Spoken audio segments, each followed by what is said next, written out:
사무엘상 11장 1절부터 15절까지 하나님의 말씀 나누겠습니다.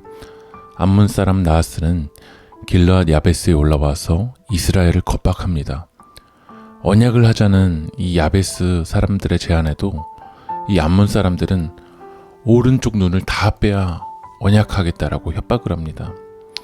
이 겁박에 이스라엘 백성들은 소리 높여 옵니다.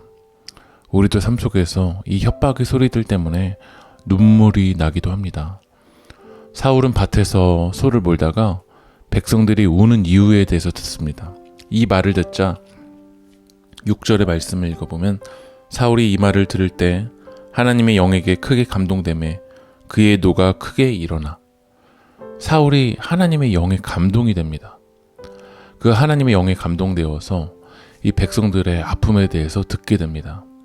우리도 연약한 자들의 아픔을 들어야 됩니다. 사울은 하나님의 부르심에 숨어 있었습니다.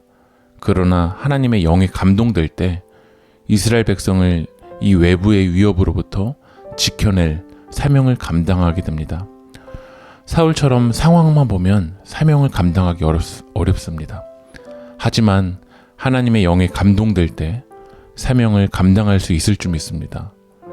사울은 하나님의 영에 감동되어서 이스라엘 모든 지역에 나를 따라 전쟁에 참여하자고 전령을 보냅니다.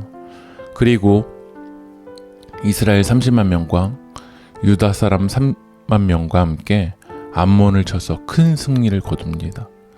하나님의 영이 함께 하시면 승리를 거둘 수 있습니다. 백성들은 사울이 승리한 뒤에 사울이 왕이 되는 것을 반대한 자를 죽이자고 하지만 13절의 말씀을 읽어보면 사울이 이르되 이 날에는 사람을 죽이지 못하리니 여호와께서 오늘 이스라엘 중에 구원을 베푸셨음이라. 사울은 사람을 죽이지 말자고 합니다. 이유는 하나님께서 구원을 베푸셨기 때문입니다. 은혜를 입은 사람은 은혜를 베풀게 됩니다. 우리는 하나님의 은혜로 생명을 얻은 사람입니다. 그래서 사람을 죽이는 자가 아니라 하나님의 은혜로 살리는 자가 되길 기도합니다. 기도하겠습니다. 하나님의 백성을 악과 위협에서 구원하는 지도자를 세워주시옵소서. 하나님의 영에 감동되어서 나아가게 하시고 하나님의 은혜를 받은 자에게 우리도 삶 속에서 은혜를 베푸는 자가 될 수 있도록 인도하여 주시옵소서. 예수님의 이름으로 기도합니다. 아멘.